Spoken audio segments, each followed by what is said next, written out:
This video is going to be the first of many videos designed to help you understand exercises that complement your rowing, that will help you row better. Because yeah, you could just practice rowing and get better at it, but if we can develop the strength, power, and endurance in specific muscle groups using specific exercises, that can help take our rowing up another notch, even more than just rowing on its own. Guys and gals, welcome back to another video. For those that don't know me, I'm Austin from Training Tall. And yeah, I might be 6'8", but training tall is a mindset, it's an attitude. It's all about learning the tips, tricks, and strategies to help you take your fitness and health above the average person, even if you're short. Get it? Now guys, there's lots of exercises that are gonna help make your rowing better. But in this first video, when it comes to all the exercises to choose from, I wanted to choose an exercise that is going to help you the most, in my opinion, because it's going to help you develop the muscles that are responsible for generating the most power in the rowing stroke, and that is your glutes and your hamstrings. Because during the rowing stroke, that point of peak power in the stroke happens during that swing back of the stroke. After the legs have been pressed and as your body opens up, that point of that opening up, that is where the peak power is generated. And so for this video, the exercise we're going to be covering today are hip bridges. And this is something that you can start doing right in your home, right now, after you stop watching this video. Now, hip bridges, or you might have heard them be called glute bridges before, are a great exercise to help you develop the muscles of your glutes and hamstrings.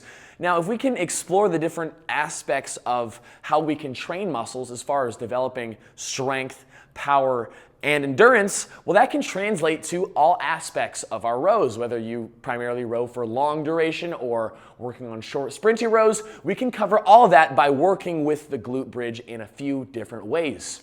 But first, let's explore the different ways that you can do this exercise. So when it comes to executing the hip bridge, there are really two different ways that we can do this move effectively with our body weight, and that is doing the hip bridge from the floor or doing the hip bridge from a bench or chair or ledge position. If you're choosing to do this exercise from the floor, make sure that you're doing it on a nice, flat, hard surface, a good surface that your feet can press through without much give. And as you set up for this, you want to lie on your back and you want to bring in your feet enough so that your ankles are about underneath your knees. And from this position, before you lift up into the bridge, the idea is to clench your abs tightly, and as you press through your feet and lift your hips up, to try to press through the entirety of your foot. That means trying to grip the ground with your pinky, big toe, and heel. Grip the ground and press through your full feet as you press your feet down and lift your hips to the sky. And as you lift, you'll feel the bottom half of your legs and booty light up. And after you've reached the top of the exercise, controlling that motion back down. Now the alternate way to do this is with your shoulders supported on a bench. So resting your shoulder blades on the edge of a bench with your feet planted, make sure that your feet are right under your knees. And it's the same idea, digging the entirety of your feet down as you lift your hips up and squeeze your butt cheeks, and then lower your hips back down and repeating that motion. Now, when it comes to developing the different athletic capabilities of your muscles, we can train strength, endurance, and power. And so if we're attacking this in a strength fashion, the idea is to do these reps slow and steady with an extra emphasis on a squeeze of your butt at the top of the exercise. Really making those muscles work and tense throughout, keeping constant tension as we go steady up and down, and aiming between 8 to 12 repetitions. Now, if we were to train this more endurance style, we want to focus more on higher repetitions and a more continuous motion with the exercise. So we would still want to keep it steady, but not necessarily squeezing the top of the exercise and trying to crank out a high number of reps and really trying to fight through the burn that would accumulate after multiple reps, aiming for like 20 or more in a set. Whereas if you were training power, you would want to emphasize the explosiveness of the exercise. So instead of going slow and steady with a big squeeze at the top of the movement, the idea is to explode up to the top with a quick squeeze of your butt cheeks and the backs of your legs at the top, a lowering down controlled and explosive lift. Lower down slow, explosive lift.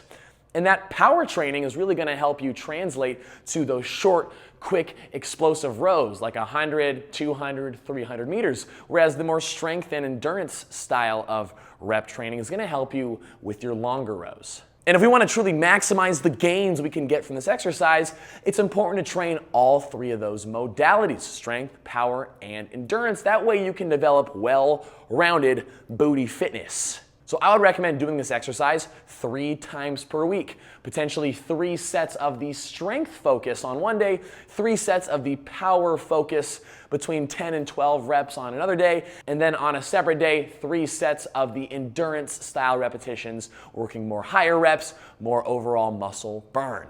And if the standard hip bridge is not challenging for you anymore, you can always take it to the single leg variation. All of a sudden now you have to lift your body weight on one leg at a time, and you can still approach it with the same idea of either the strength, power, or the endurance style reps, but just do it one leg at a time. And trust me, it is a lot harder. So this is great for any fitness level. Whether you're a beginner, do the 2-leg one, advanced, try the single leg one, or mix in both. You can do it. But the hip bridge is a freaking awesome way to help you train the primary muscles of the most powerful portion, the most forceful portion of the rowing stroke. So definitely give it a try. I recommend training that muscle group 3 times a week with that exercise. Give it a try. Let me know what you think. Do you do hip bridges? Have you never heard of them? Do you want all the booty gains? What do you want to see from me? Let me know all of this and more down in the comments. And of course, check out my online training, HIIT Plus, as well as my rowing ebooks if you're interested in more from me. Guys, thank you so much for watching the video. I hope you enjoyed, and I will see you in the next one.